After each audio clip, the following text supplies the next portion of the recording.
ಈ ದಿನ ನಾವು ತಾಲೂಕು JDS ಘಟಕದ ಅಧ್ಯಕ್ಷರಾದ ಸನ್ಮಾನ್ಯ ಚನ್ನಪ್ಪಣ್ಣನವರ ಅಧ್ಯಕ್ಷತೆಯಲ್ಲಿ ಹಾಗೂ ಮಹಿಳಾ ಘಟಕದ ಅಧ್ಯಕ್ಷರಾದಂಥ ಶ್ರೀಮತಿ ಮೇನಕರ್ ಅವರ ಉಪಸ್ಥಿತಿಯಲ್ಲಿ ಹಾಗೂ ಎಲ್ಲ ಯುವ ಘಟಕದ ಪದಾಧಿಕಾರಿಗಳ ಸಮಕ್ಷಮದಲ್ಲಿ ಒಂದು ಪತ್ರಿಕಾಗೋಷ್ಠಿಯನ್ನು ಕರೆದಿದ್ದೀವಿ. ಸ್ನೇಹಿತರೆ, ಬಹುಶಃ ತಾವೆಲ್ಲ ನೀವು ನೋಡಿದ ದೃಶ್ಯ ಮಾಧ್ಯಮಗಳಲ್ಲಿ ಮತ್ತು ಸಾಮಾಜಿಕ ಮಾಧ್ಯಮಗಳಲ್ಲಿ ನಮ್ಮ ಮಂಡ್ಯ ಜಿಲ್ಲೆಯ ಮಾಜಿ ಸಂಸದರು ಹಾಗೂ ನಾಗಮಂಗಲ ತಾಲೂಕಿನ ಮಾಜಿ ಶಾಸಕರಾದಂಥ ಎಲ್ಲ ಶಿವರಾಮೇಗೌಡರವರು ಒಬ್ಬ ಸಾಮಾಜಿಕ ಮತ್ತು ಸಾಮಾನ್ಯ JDS ಕಾರ್ಯಕರ್ತರ ಜೊತೆ ಮೊಬೈಲ್ ಸಂಭಾಷಣೆ ಮಾಡುವ ಸಂದರ್ಭದಲ್ಲಿ ನಮ್ಮ JDS ಪಕ್ಷದ ವರಿಷ್ಠರಾದ ಮಾಜಿ ಪ್ರಧಾನಿಗಳಾದ ದೇವೇಗೌಡರ ಬಗ್ಗೆ, ಮಾಜಿ ಮುಖ್ಯಮಂತ್ರಿಗಳಾದಂಥ ಕುಮಾರಣ್ಣವರ ಬಗ್ಗೆ, ನಮ್ಮ ರಾಜ್ಯ ಯುವ ಘಟಕದ ಅಧ್ಯಕ್ಷರಾದಂಥ ನಿಖಿಲ್ ಕುಮಾರಸ್ವಾಮಿ ಅವರ ಬಗ್ಗೆ ಬಹಳ ಕೇವಲವಾಗಿ ಹಗುರವಾಗಿ ಅಸಂವಿಧಾನಿಕ ಪದಗಳನ್ನು ಬಳಸಿ ಅವರ ಮನಸ್ಸಿಗೆ ನೋವಾಗುವಂತೆ, ಜೊತೆಗೆ ಅಪಾರ JDS ಕಾರ್ಯಕರ್ತರ ಮನಸ್ಸಿಗೆ ನೋವಾಗುವಂತೆ ಅವರು ಸಂಭಾಷಣೆ ಮಾಡಿದ್ದಾರೆ. ಇದು ಅತ್ಯಂತ ಖಂಡನೀಯ ಮತ್ತು ದುರದೃಷ್ಟಕರ. ಅಷ್ಟೇ ಅಲ್ಲದೆ ಅವರ ನಾಲಿಗೆನ ಅರಿಬಿಟ್ಟು ನಮ್ಮ ಕ್ಷೇತ್ರದ ಮಾಜಿ ಶಾಸಕರು, ಈ ಕ್ಷೇತ್ರದ ಅಭಿವೃದ್ಧಿ ಅಧಿಕಾರಿ ಎನಿಸಿಕೊಂಡಂತ ಸುರೇಶ್ ಗೌಡರ ವಿರುದ್ಧನೂ ಸಹ ವೈಯಕ್ತಿಕವಾಗಿ ಮತ್ತು ರಾಜಕೀಯವಾಗಿ ನಿಂದನೆ ಮಾಡಿದ್ದಾರೆ.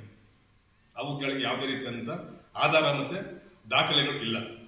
ಶಿವರಾಮೇಗೌಡರೆ, ನಿಮ್ಮ ಇಡೀ ರಾಜಕೀಯ ಬದುಕು ಬರೀ ಆಧಾರ ರಹಿತ ಆರೋಪಗಳಲ್ಲಿ ಕಾಲ ಕಳೆದು ನೀವು ರಾಜಕೀಯ ವನವಾಸವನ್ನು ಅನುಭವಿಸ್ತಾ ಇದ್ದೀರಿ. ಇನ್ನೂ ನೀವು ಬುದ್ಧಿ ಕಲ್ತಿಲ್ಲ. ಈ ಅತ್ಯಂತ 70ರ ಅರೆಯದಲ್ಲಿ ಸಹ ನೀವು ಈ ರೀತಿಯಾದಂಥ ಅಸಂಬದ್ಧ ಹೇಳಿಕೆಗಳನ್ನು ಈ ತಾಲೂಕಿನ ಜನರಿಗೆ ಕೊಟ್ಟು ಇಲ್ಲಿ ಜನರ ಒಂದು ರಾಜಕೀಯ ವ್ಯವಸ್ಥೆಯನ್ನು ಅಸ್ಥಿರಗೊಳಿಸ್ತಿದ್ದೀರಾ. ಇದಕ್ಕೆ ನಮ್ಮ ಇಡೀ ತಾಲೂಕು JDS ಪಕ್ಷ ಮತ್ತು ರಾಜ್ಯ JDS ಪಕ್ಷದಿಂದ ನಿಮಗೆ ಧಿಕ್ಕಾರ ಇದೆ. ಇದನ್ನು ನಾವು ಖಂಡಿಸ್ತೀವಿ. ಶಿವರಾಮೇಗೌಡರು, ನಿಮ್ಮ ಸಂಭಾಷಣೆ ಹೇಳಿದಿರಿ, ನಾಗಮಂಗಲ ತಾಲೂಕಿನಲ್ಲಿ ಭೂ ಹಗರಣ ನಡೀತಾ ಇದೆ. ಸುರೇಶ್ ಗೌಡರ ಅವಧಿಯಲ್ಲಿ 1 ಲಕ್ಷ ರೂಪಾಯಿ ಎಕರೆ ಫಿಕ್ಸ್ ಮಾಡಿದ್ದಾರೆ. ಈಗ ಹಾಲಿ ಸಚಿವರಾದಂತಹ ಚಂದ್ರಸ್ವಾಮಿ ಅವರ ಅವಧಿಯಲ್ಲಿ 2 ಲಕ್ಷ ಫಿಕ್ಸ್ ಆಯ್ತಾ ಇದೆ. ತಾಲೂಕಿನಲ್ಲಿ ಭ್ರಷ್ಟಾಚಾರ ನಡೀತಾ ಇದೆ ಅಂತ ನೀವೊಬ್ಬ ಮಾಜಿ ಜನಪ್ರತಿನಿಧಿಯಾಗಿ ಕಡಲೆ ಪುರಿ ತಿಂತಾ ಇದ್ದೀರಾ, ದನ ಮೇಯಿಸ್ತಾ ಇದ್ದೀರಾ, ಕತ್ತೆ ಮೇಯಿಸ್ತಾ ಇದ್ದೀರಾ. ನಾಗಮಂಗಲ ತಾಲೂಕಲ್ಲಿ ವಾರಕ್ಕೊಂದ್ಸಲ ಬರ್ತಿರಲ್ಲ, ಶುಕ್ರವಾರ ಇಲ್ಲಿ ತಮಟೆ ಪಡ್ಕೊಂಡು. ನಾಚಿ ಆಗಲ್ವ ನಿಮ್ಗೆ? ಏನ್ ಮಾಡ್ತಾ ಇದ್ದೀರಿ? ಕಾನೂನು ಚೌಕಟ್ಟನ್ನು ಹೋರಾಟ ಮಾಡ್ರಿ, ಪ್ರಶ್ನೆ ಮಾಡ್ರಿ. ಸಾಂವಿಧಾನಿಕ ಸಂಸ್ಥೆಗಳಲ್ಲಿ ಅನ್ಯಾಯ ಆಯ್ತೈತೆ ಅಂದ್ರೆ ನೀವು ಹೋರಾಟ ಮಾಡಬೇಕು. ಅದು ಬಿಟ್ಟು ಬೀದಿಲಿ ಒಬ್ಬ 3ನೇ ದರ್ಜೆ ವ್ಯಕ್ತಿಯ ರೀತಿಯಲ್ಲಿ ಒಬ್ಬ ಜನಪ್ರತಿನಿಧಿ, ಮಾಜಿ ಶಾಸಕರ ವಿರುದ್ಧವಾಗಿ, ಹಾಲಿ ಶಾಸಕರ ವಿರುದ್ಧವಾಗಿ, ದಿವಂಗತ ಅಂಬರೀಶ್ ಅವರ ವಿರುದ್ಧವಾಗಿ, ದಿವಂಗತ ಮಾದೇಗೌಡರಂತ ದೊಡ್ಡ ಮನುಷ್ಯ ಈ ರಾಜಕಾರಣದಲ್ಲಿ ಚಿರಸ್ಥಾಯಿ ಉಳಿದಂತ ಆ ವ್ಯಕ್ತಿಯ ಬಗ್ಗೆ ಅವರು ದಿವಂಗತರಾದ ಮೇಲೆ ಸಹ ಅವ್ರನ್ನ ಮನಸ್ಸಿಗೆ ಬಂದ ಬೈಕ್ ಓಡಾಡ್ತಾ ಇದ್ದಾರಲ್ಲ, ನಿಮ್ಮ ಗೌರವಕ್ಕೆ ಮತ್ತೆ ನಿಮ್ಮ ಘನತೆಗೆ ತಕ್ಕುದಲ್ಲ ಇದು. ಆಯ್ತು, ನೀವು ಯಾವಾಗ ಎಲ್ಲಿ ಮಾತಾಡಬೇಕು, ಯಾರ ಜೊತೆ ಮಾತಾಡಬೇಕು ಅನ್ನೋ ಕನಿಷ್ಠ ಸೌಜನ್ಯ ಇಲ್ಲ. ಕಳೆದ 2-3 ವರ್ಷಗಳ ಹಿಂದೆ ಒಬ್ಬ ಸುನೀತಾ ಎಂಬ ಹೆಣ್ಣು ಮಗಳ ಜೊತೆ ಮಾತಾಡಬೇಕಾದ ಸಂದರ್ಭದಲ್ಲೂ ನಿಮ್ಮ ನಾಲಿಗೆನ ಅರಿಬಿಟ್ಟು ಇದೇ ಸುರೇಶ್ ಗೌಡರ ಬಗ್ಗೆ, ಇದೇ JDS ಎಲ್ಲ ಮುಖಂಡರ ಬಗ್ಗೆ ಮಾತಾಡಿ ಕೊನೆಗೆ JDS ಪಕ್ಷ ನಿಮ್ಮನ್ನು ಕಿಕ್ಔಟ್ ಮಾಡುವಂತ ಪರಿಸ್ಥಿತಿಯನ್ನು ತಂದುಕೊಂಡ್ರಿ. ಜೊತೆಗೆ ನಿಮ್ಮನ್ನು ನಂಬಿಕೊಂಡಿದ್ದಂತ ಸಾವಿರಾರು ಕಾರ್ಯಕರ್ತರು ಸಹ ಬೀದಿಗೆ ಬಂದ್ರು, ನಡುನೀರಲ್ಲಿ ಕೈ ಬಿಟ್ರು. ಇಂಥ ರಾಜಕಾರಣ ಬೇಕಾ ನಿಮ್ಗೆ? ದಯಮಾಡಿ ಇಂಥ ಹೇಳಿಕೆಗಳನ್ನ ನೀವು ಮುಂದೆ ಕೊಡಕೂಡದು. ಕೊಟ್ಟಿದೆ ಆದಲ್ಲಿ ಜೊತೆಗೆ ಕೊಟ್ಟಿರೋಂಥ ವಿಚಾರಕ್ಕೆ ನೀವು ಏನಂತ ಹೇಳಿ ಪ್ರತಿಕ್ರಿಯೆ ಕೊಟ್ಟಿದ್ದೀರಾ? ನನ್ನ ವಾಯ್ಸನ್ನ ನಕಲಿ ಮಾಡಿಬಿಟ್ಟಿದ್ದಾರೆ, ತಿದ್ದಿದ್ದಾರೆ. 18 ದಿನಗಳ ನಂತರ ಇದನ್ನ ಯಾರೋ ನನ್ನನ್ನು ಬ್ಲಾಕ್ ಮೇಲ್ ಮಾಡಿದ್ದಾರೆ ಅಂತ ಹೇಳಿದ್ದಾರೆ. ಹೇಳ್ಕೊಂಡು ಓಡಾಡ್ತಾ ಇದ್ದೀರಾ, ಅದಕ್ಕೆ ಪ್ರತಿಕ್ರಿಯೆಯನ್ನು ಕೊಟ್ಟಿದ್ದೀರಾ. ಶಿವರಾಮೇಗೌಡ್ರೆ, ನಿಜವಾದ ನಿಮ್ಮ ಆತ್ಮಸಾಕ್ಷಿ ಇದ್ರೆ, ಅಂತಃಕರಣ ಇದ್ರೆ, ನೀವು ಮಾತಾಡೇ ಇಲ್ಲ ಅನ್ನೋದಾರೆ ಬನ್ನಿ ಬ್ರೈನ್ ಮ್ಯಾಪಿಂಗ್ ಮಾಡ್ತಾನ. ಸುಳ್ಳು ಪತ್ತೆಯಂತ್ರಕ್ಕೆ ನಿಮ್ಮನ್ನು ಓಡಿಸ್ತೀವಿ. ಯಾರ ನಿಮ್ಮ ಜೊತೆ ಮಾತಾಡಿದ್ರೆ ಆ ಹುಡುಗನನ್ನು ಕರ್ಕೊಂಬತ್ತೀವಿ. ಈ ವಿಚಾರ ನೀವು ಮಾತಾಡಿದ್ರೆ ಇಲ್ವೋ ಅನ್ನೋದನ್ನ ಇದನ್ನ ಒಂದು ಕಾನೂನು ಚೌಕಟ್ಟಲ್ಲಿ ಇದು ತೀರ್ಮಾನ ಆಗೋಗ್ಬಿಡ್ಲಿ. ನೀವು ನಾಗಮಂಗಲವನ್ನು ಮತ್ತೆ ಅಸ್ಥಿರ ರಾಜಕೀಯ ತಳ್ತಾ ಇದ್ದೀರಾ, ಜೊತೆಗೆ ರಾಜಕೀಯ ವ್ಯವಸ್ಥೆಯನ್ನ ಸುಳಿಗಡಿಸಕ್ಕೆ ಇವತ್ತು ಇಂಥ ಹೇಳಿಕೆಗಳನ್ನ ಕೊಡ್ತಾ ಇದ್ದೀರಾ. ಅಲ್ಲರಿ, ನಿಮ್ಗೆ JDS ಪಕ್ಷ ಏನು ಅನ್ಯಾಯ ಮಾಡಿತ್ತು? ನಿಮ್ಮ ಸ್ವತಂತ್ರ ಅಭ್ಯರ್ಥಿಯಾಗಿದ್ದಂತೆ ನಿಮ್ಮನ್ನ ಕಳೆದ 1996 ಸಮಯದಲ್ಲಿ ಇದೇ ಮಾಜಿ ಪ್ರಧಾನಿ ದೇವೇಗೌಡರು ನಿಮಗೆ ಕರ್ನಾಟಕ ಹೌಸಿಂಗ್ ಬೋರ್ಡ್ ಅಧ್ಯಕ್ಷರನ್ನಾಗಿ ಮಾಡ್ತಾರೆ, BDA ಚೇರ್ಮನ್ ಆಗಿ ಮಾಡ್ತಾರೆ. JH ಪಟೇಲ್ ಸರ್ಕಾರದಲ್ಲಿ ನಿಮಗೆ ಕೃತಜ್ಞರಾಗಿರುವಂತ ಅಂತ ಅನ್ಸೋದಿಲ್ವಾ? ಏನಂತ ಅನ್ಯಾಯ ಮಾಡಿರೋದು ಕುಮಾರಸ್ವಾಮಿ ಅವರು ನಿಮಗೆ? ಕಳೆದ ಬಾರಿ ನಿಮಗೆ ಕಳೆದ 25 ವರ್ಷಗಳಿಂದ ರಾಜಕೀಯ ಅಧಿಕಾರ ಇಲ್ಲದಲ್ಲೇ ವನವಾಸದಲ್ಲಿದ್ದಂತ ನಿಮ್ಮನ್ನು ಕರ್ಕೊಂಡ್ಬಂದು ಮಂಡ್ಯ ಜಿಲ್ಲೆಯಿಂದ ಸಂಸದರನ್ನಾಗಿ ಮಾಡ್ತಾರೆ. ಇದಕ್ಕೆ ನೀವು ಕೊಡುವಂತ ಕೊಡುಗೆ. ದೇವೇಗೌಡರು ಎಲ್ಲ ಒಕ್ಕಲಿಗರ ನಾಯಕರನ್ನ ಓಡಿಸ್ಬಿಟ್ಟಿದ್ದಾರೆ ಅಂತ ಹೇಳ್ತೀರಾ. ದೇವೇಗೌಡರು ಮನೆಯವರು ಮುಖ್ಯಮಂತ್ರಿ ಆಗಂಗಿಲ್ವಾ? ದೇವೇಗೌಡರ ಮನೆ ಪ್ರಧಾನಮಂತ್ರಿ ಆಗಿಲ್ವಾ? ಅರ್ಹತೆ ಇಲ್ವಾ? ಅವರೇ ರಾಜಕೀಯ ಸನ್ಯಾಸಿಗಳ? ಈ ರೀತಿಯಾಗಿ ಉಪ್ಪು ತಿಂದ ಮನೆಗೆ ದ್ರೋಹ ಮಾಡುವಂತ ಕೆಲಸವನ್ನ ನೀವು ಎಂದೂ ಮಾಡಬಾರ್ದು.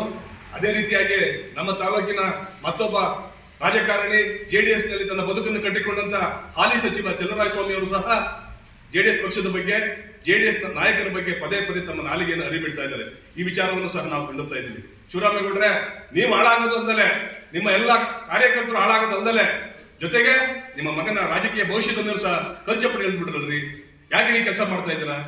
ದಯಮಾಡಿ ನಿಮ್ಮ ಈ ನಡವಳಿಕೆಗಳು ತಿದ್ಕೊಳ್ಳಿಲ್ಲ ಅಂತಂದ್ರೆ, ಜೊತೆಗೆ ನಾವು ರಾಜ್ಯ ಜೆಡಿಎಸ್ ಘಟಕದ ವತಿಯಿಂದ ಅತ್ಯಂತ ದೊಡ್ಡ ಚಳವಳಿಯನ್ನ ನಾಗಮಂಗಲದಲ್ಲಿ ಎಲ್ಲ ಕಾರ್ಯಕರ್ತರು ಹೇಳ್ತಾ ಇದ್ದಾರೆ. ನಿಮಗೆ ಗೆರವಾಕ ಎಲ್ಲೆಲ್ಲಿ ಹೋಗ್ತೀರಿ ಎಲ್ಲ ಗೆರವಾಕಂಥದ್ದು ಮುತ್ತಿಗೆ ಆಗಂತ ಕೆಲಸವನ್ನ ನಾವು ಮಾಡಕ್ಕೆ ಸಿದ್ಧ ಮಾಡ್ಕೊಂಡಿದ್ದೀವಿ. ಜೊತೆಗೆ ನಿಮ್ಮ ಮೇಲೆ ಕ್ರಿಮಿನಲ್ ಕಾನೂನು ಮೊಕದ್ದಮೆಯನ್ನು ಸಹ ಜರುಗಿಸ್ತಾ ಇದ್ದೀವಿ. ಜೊತೆಗೆ ಆ ಹೆಣ್ಣುಮಗಳ ಕಡೆಯಿಂದ ಮಾನನಷ್ಟ ಮೊಕದ್ದಮೆಯನ್ನ ಶೀಘ್ರದಲ್ಲೇ ಎಲ್ಲಕ್ಕೆ ಹೂಡ್ಲಿಕ್ಕೆ ಸಿದ್ಧ ಮಾಡ್ಕೊತಿದ್ವಿ ಅಂತ ಹೇಳ್ತಾ, ಇನ್ನು ಮುಂದೆ ಇಂಥ ಹೇಳಿಕೆಗಳನ್ನ ಕೊಡಬಾರದು ಅಂತ ಹೇಳ್ತಾ, ನಾವು ತಾಲೂಕು ಜೆಡಿಎಸ್ ಘಟಕ, ಜಿಲ್ಲಾ ಜೆಡಿಎಸ್ ಘಟಕದ ವತಿಯಿಂದ ಮತ್ತೆ ರಾಜ್ಯ ಜೆಡಿಎಸ್ ಘಟಕದ ವತಿಯಿಂದ ನಿಮ್ಗೆ ಎಚ್ಚರಿಕೆ ನೀಡ್ತಾ ಇದ್ದೀವಿ. ನಮಸ್ಕಾರ. ನೋಡಿ, ಇವತ್ತು ಶಿವರಾಮೇಗೌಡರ ಹೇಳಿಕೆಯಲ್ಲಿ ಮಂಡ್ಯದ ಮಾಜಿ ಸಂಸದರಾದ ದಿವಂಗತ ಮಾದೇಗೌಡರ ಬಗ್ಗೆ ಮತ್ತೆ ದಿವಂಗತ ಅಂಬರೀಶ್ ಅವರ ಬಗ್ಗೆ ತುಂಬಾ ಲಘುವಾಗಿ ಮತ್ತು ತುಂಬಾ ಕೆಟ್ಟ ಮಾತಾಡಿದ್ದಾರೆ. ಅಸಂವಿಧಾನಿಕ ಪದ ಬರೆಯೋದು. ಕಾಂಗ್ರೆಸ್ ಪಕ್ಷಕ್ಕೆ ಏನಾದ್ರು ನೈತಿಕತೆ ಇದ್ರೆ, ಕಾಂಗ್ರೆಸ್ ಪಕ್ಷಕ್ಕೆ ಏನಾರು ಜವಾಬ್ದಾರಿ ಇದ್ರೆ, ಶಿವರಾಮೇಗೌಡರನ್ನ ಈ ಕ್ಷಣದಿಂದಲೇ ಪಕ್ಷದಿಂದ ಉಚ್ಚಾಟನೆ ಮಾಡಬೇಕು. ಯಾಕೆಂತಂದ್ರೆ ಇಲ್ಲಿ ಇರುವಂತಹ ಒಬ್ಬ ಹಾಲಿ ಸಚಿವರ ಬಗ್ಗೆನೇ ಅವರು ತಮ್ಮ ಪಕ್ಷದ ಸಚಿವರ ಬಗ್ಗೆನೇ ಸಹ ಹೇಳಿಕೆಯನ್ನ ಕೊಟ್ಟಿದ್ದಾರೆ. ಅದು ಭ್ರಷ್ಟಾಚಾರದ ಹೇಳಿಕೆಯನ್ನ ಈಗ ಅವರು ಪ್ರೂವ್ ಮಾಡಬೇಕು. ಇಲ್ಲದೆ ಹೋದ್ರೆ ಅವರ ಪಕ್ಷದಿಂದ ಉಚ್ಚಾಟನೆ ಮಾಡಬೇಕಾದಂತ ಒಂದು ಸಂದರ್ಭ ಬರ್ತದೆ. ಈ ಹಿಂದೆ ಸಹ ಇಲ್ಲಿ ಜೆಡಿಎಸ್ ನಲ್ಲಿ ಇದೇ ತರ ಮಾತಾಡ್ಕೊಂಡು ಹೋದಂತ ಸಂದರ್ಭದಲ್ಲಿ ತತ್ಕ್ಷಣವೇ ಅವರನ್ನ without any cause of notice ಅವರನ್ನ ಪಕ್ಷದಿಂದ ಕಿತ್ತಾಕಿದ್ದಾಯ್ತು. ಬಿಜೆಪಿಯಲ್ಲೂ ಸಹ ಇವರ ಅವಾಂತರಗಳನ್ನ ನೋಡಿ ಕೊನೆ ಪಕ್ಷನೂ ಸಹ ಇವರನ್ನ ಕೈ ಬಿಟ್ಟಿದ್ದಾಯ್ತು. ಈಗ ಇವರನ್ನ ಜಂಪಿಂಗ್ ಸ್ಟಾರ್ ಅಂತ ಅವರೇ ಹೇಳ್ಕೊಂಡಿದ್ದಾರೆ. ಆದಷ್ಟು ಬೇಗ ಇವರು ಕಾಂಗ್ರೆಸ್ನ ಸನ್ಮಾನ್ಯ ಮುಖ್ಯಮಂತ್ರಿಗಳನ್ನ, ಉಪಮುಖ್ಯಮಂತ್ರಿಗಳನ್ನ ಹಾಗೂ ಸಂಬಂಧಪಟ್ಟಂತ ಎಲ್ಲ ಕಾಂಗ್ರೆಸ್ನ ಮುಖ್ಯಸ್ಥರನ್ನು ಕೇಳ್ತಾ ಇದ್ದೀನಿ. ರಾಹುಲ್ ಗಾಂಧಿ ಅವರು ಒತ್ತಾಯ ಮಾಡ್ತಾ ಇದ್ದೀವಿ, ಅವ್ರನ್ನ ಆದಷ್ಟು ಬೇಗ ಕಾಂಗ್ರೆಸ್ ಪಕ್ಷದಿಂದ ಉಚ್ಚಾಟನೆ ಮಾಡಿ ನಿಮ್ಮ ಪಕ್ಷದ ಮರ್ಯಾದೆ ಉಳಿಸಬೇಕು ಅಂತ ಹೇಳಿ ಕೇಳ್ತಾ ಇದ್ದೀವಿ. ಎಲ್ಲ ಪತ್ರಿಕಾ ಸ್ನೇಹಿತರಿಗೂ ನಮಸ್ಕಾರ. ಈ ದಿನ ಏನು ಪತ್ರಿಕಾಗೋಷ್ಠಿ ಮಾಡೋದಕ್ಕೆ ಏನು ಸೇರಿದ್ದೀವಿ, ಉದ್ದೇಶ ಏನು ಅಂತಂದ್ರೆ, ನಾವು ನಿನ್ನೆ ಸಾಮಾಜಿಕ ಜಾಲತಾಣದಲ್ಲಿ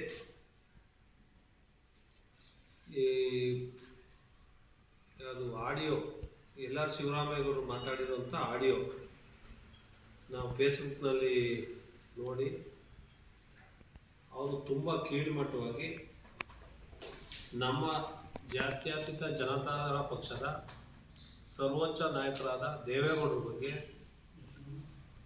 ಮಾನ್ಯ ಕುಮಾರಣ್ಣವ್ರ ಬಗ್ಗೆ, ನಿಖಿಲ್ ಕುಮಾರಸ್ವಾಮಿ ಅವ್ರ ಬಗ್ಗೆ, ಹಲವಾರು ನಮ್ಮ ಪಕ್ಷದ ಮುಖಂಡರ ಬಗ್ಗೆ ತುಂಬ ಕೀಳುಮಟ್ಟವಾಗಿ, ಅವ್ಯಾಚವಾಗಿ ತುಂಬ ಮಾತಾಡಿದ್ದಾರೆ. ಅದನ್ನು ನಾವು ನಮ್ಮ ಪಕ್ಷದ ವತಿಯಿಂದ ಖಂಡಿಸ್ತಾ ಇದ್ದೀವಿ.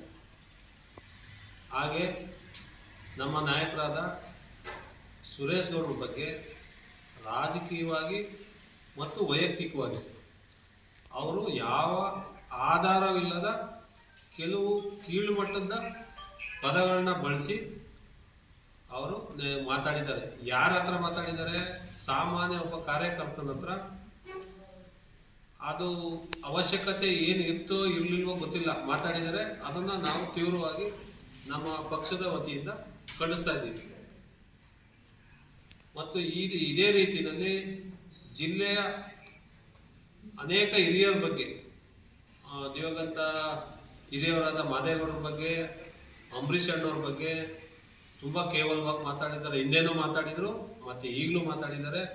ಇದು 3-4 ಬಾರಿ ಆಲೆ ಮುಂದುವರೆದಿದೆ. ಇದು ಹಿಂಗೆ ಈ ಬೇಷರತ್ತು ಕ್ಷಮೆ ಕೇಳಿ ಅವರು ಇದು ಮಾಡಿರೋ ತಪ್ಪನ್ನು ಅರಿವು ಬಂದು ಕ್ಷಮೆ ಕೇಳಿದ್ರೆ ಸರಿ.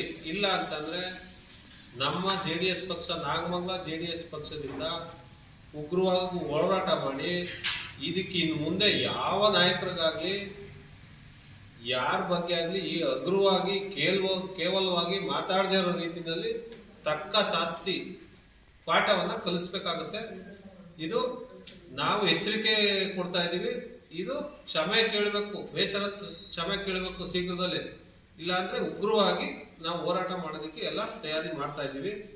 ಅದ್ರ ಜೊತೆಗೆ ಅವ್ರಿಗೆ ಮಾನನಷ್ಟ ಮೊಕದ್ದಮೆ, ಅವ್ರ ಮನೆಯಲ್ಲೂ ಕೂಡ ಹೆಣ್ಮಕ್ಳಿದ್ದಾರೆ.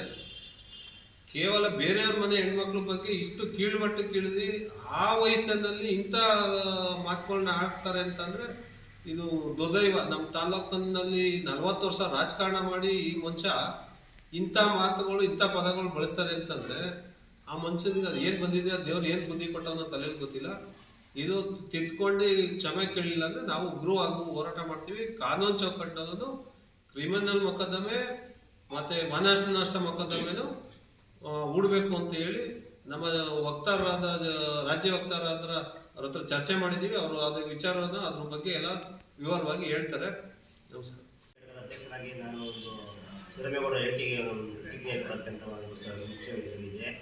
ಸುರೇಮೇಗೌಡರು ಕುಳ್ವಾಡಿಕೆ ಟಮಟೆ ಹೊಡ್ಕೊಂಡು ಬರೋಕ್ಕೆ ನಾನು ಕುಳ್ವಾಡಿ ಅಲ್ಲ ಅಂತ ಹೇಳಿದ ಪದ ಬಳಕೆ ಮಾಡಿದ್ದಾರೆ. ಇದೇ ಸುರೇಮೇಗೌಡರಿಗೆ 2 ಬಾರಿ MLA ಮತ ನೀಡಿದ್ದಾರೆ ನಮ್ಮ ಮುಖ್ಯಮಂತ್ರಿಗಳು, 1 ಬಾರಿ MP ಮತ ನೀಡಿದ್ದಾರೆ. ಆದರೂ ಎಲ್ಲ ಅಧಿಕಾರ ಅನುಭವಿಸಿದ ನಂತರ ಇವರು ಈ ಸಮುದಾಯಕ್ಕೆ ಕೇವಲವಾಗಿ ಹಿಂಗಿಡಿಸಿ ಮಾತಾಡೋದು ಅಂತ ಬಿಡಬೇಕು. ಈ ಮೂಲಕ ಈ ಸಮುದಾಯ ಮುಂದೆ ಅವರು ಸಭೆಯಾಚನೆಬೇಕು.